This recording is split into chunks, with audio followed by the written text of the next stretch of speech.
The forest was unusually silent that evening. Ethan had always found solace in hiking alone, but as he walked deeper into the dense woods, a strange feeling settled over him. The towering trees cast elongated shadows, the sun barely piercing through the thick canopy. The air was heavy, thick with an eerie stillness that made him question his decision to take this secluded trail so late in the day. He had been on this path countless times before, but tonight, something felt off. As he navigated through the undergrowth, a faint rustling caught his attention. He stopped, scanning his surroundings. Just the wind, he assured himself. Yet, the unsettling feeling remained. Then he saw him.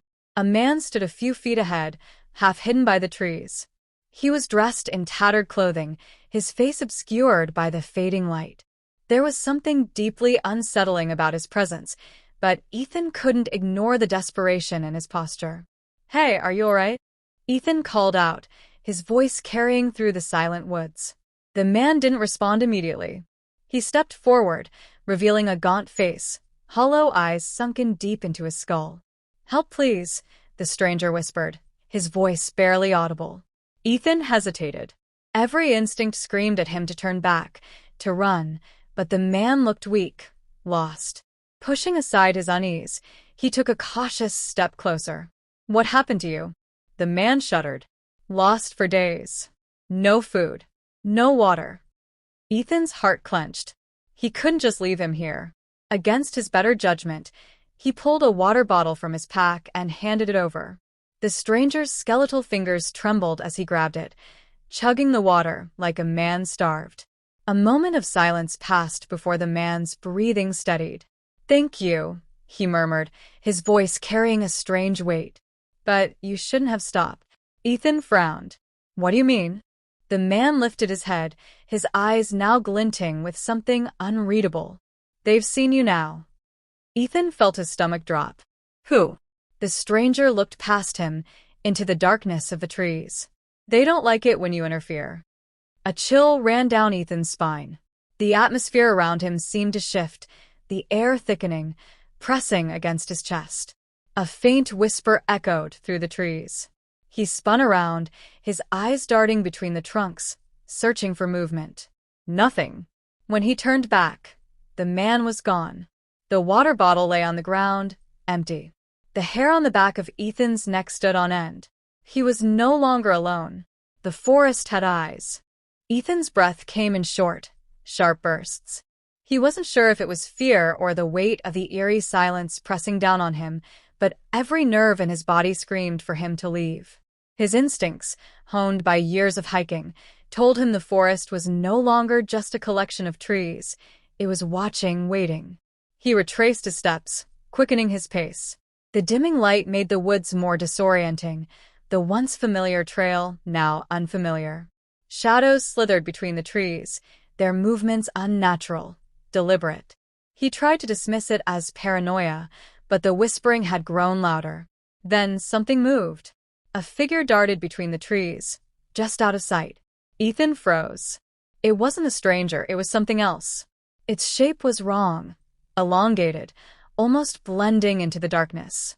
The whispering turned into hushed giggles, the sound chillingly childlike, but laced with malice. Ethan's pulse pounded. He turned on his flashlight, its beam slicing through the darkness. "Who's there?" he demanded, his voice steadier than he felt. No answer. But the whisper stopped. Then a low, guttural chuckle echoed from the trees behind him. Ethan spun around, but all he saw was darkness. His breath hitched as he realized whatever was out there wasn't just watching. It was playing with him. He bolted. His legs carried him faster than he thought possible, his only focus on escaping the unseen presence. The trees blurred past him, their gnarled branches reaching out like skeletal fingers. The trail should have led him back to the main path by now, but it didn't. It twisted, looped, leading him deeper instead of out. Then, up ahead, a light flickered. Relief flooded him. Another hiker? A campsite? He sprinted toward it, but as he got closer, his relief turned to horror. It was the stranger. He stood beside a small fire, his hollow eyes locked onto Ethan. The flames cast grotesque shadows across his gaunt face. You can't run, the man said, his voice almost sorrowful. They won't let you. Ethan skidded to a halt. What is happening? Who are they? The man didn't answer. Instead, he pointed to the darkness behind Ethan. Slowly, unwillingly, Ethan turned. The forest was no longer empty. Figures emerged from the shadows, their bodies unnaturally thin, their limbs elongated beyond human proportions. Their hollow eyes glowed faintly, their mouths twisted into jagged smiles. They moved without sound, their presence pressing against Ethan like an unbearable weight. The whispers returned, now inside his head. They weren't speaking in words, just fragments of thoughts, disjointed and maddening. Stay. Play. Forever. Ethan stumbled back, his body trembling. The stranger stepped closer. You shouldn't have helped me, he whispered. Now you belong to them. The figures surged forward. Ethan's scream caught in his throat as the figures closed in. Their movements were slow, deliberate, their jagged smiles widening as if savoring his fear. His body refused to move, trapped in their unholy presence. The whispers clawed at his mind, distorting his thoughts. Then the stranger spoke. There's one way out. Ethan snapped his gaze to him. What? Tell me. The stranger's hollow eyes darkened. A trade. Ethan's pulse pounded in his ears. A trade? One must stay, the man said, voice laced with sorrow. Or they will take you. Realization hit Ethan like ice in his veins. That's why the man had begged for help. That's why he had warned him. He had once been the one who stopped, and now he needed someone to take his place. No, Ethan whispered. That's insane. The figures crept closer, their elongated fingers reaching out. The whispers turned to wails. The man stepped forward. Choose. Now. Ethan's breath came in ragged gasps. He could see it in the stranger's eyes. He didn't want to do this, but he had no choice. The forest demanded a soul. With a final, desperate decision, Ethan turned and ran. The screams of a stranger echoed behind him.